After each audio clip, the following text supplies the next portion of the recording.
Not blocking the entrance, right?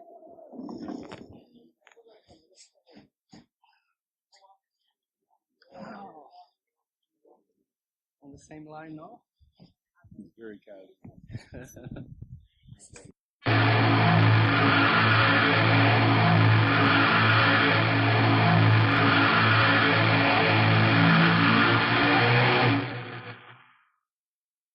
Well, I started out playing saxophone in the school band, so I was really involved in just like learning music with my friends at school. And I didn't. My parents really didn't listen to a lot of music. They didn't have much for music collections. So, and I didn't have any siblings or really any friends in my neighborhood that were into music. So I had to kind of discover everything on my own. I used to stay up late at night listening to the radio, and I'm not sure what album like really first got me into music, but I do remember the first song I ever heard that made me think about production, and that was "Born in the USA" by Bruce Springsteen, because it has that huge like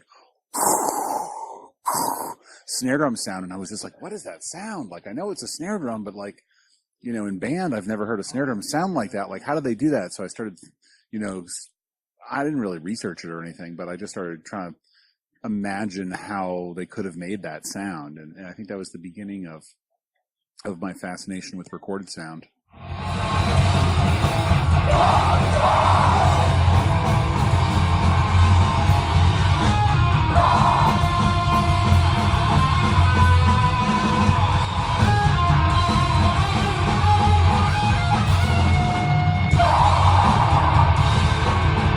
I was probably the most technically minded person in the band, so I think the task of recording our demos fell onto me, and so I would borrow my friend's 4-track recorder just to make recordings of band practice, and then later I got a drum machine and an 8-track recorder for myself, so I could kind of demo some song ideas that I had to show them to the band. And I started getting really frustrated when we went into other studios about my ability to communicate my ideas about what I wanted my band to sound like to whatever engineer we were working with. So I thought that if I learned a bit more about engineering, then I might be able to communicate better with those engineers. So I started doing some engineering on my own.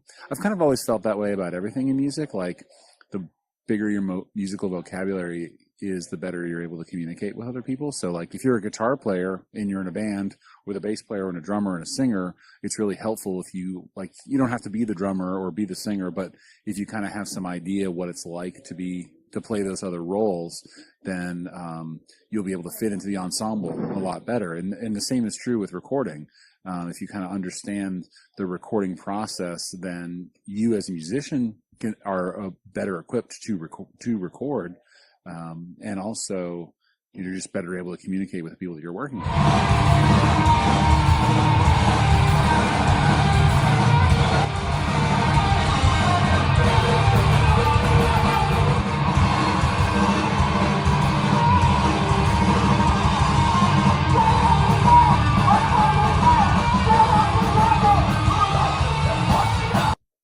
So I started doing just some engineering in my parents' basement, and later in the basement of a punk house that I was living in, and it just sort of snowballed. And eventually I got to the point where, friends were asking me to record their records, and then people that I didn't know were asking me to record their records, and I started making a little bit of money and just started putting all that money back in the studio, and it just kept growing and growing and growing. And I've been doing the studio full time now since the end of 2001.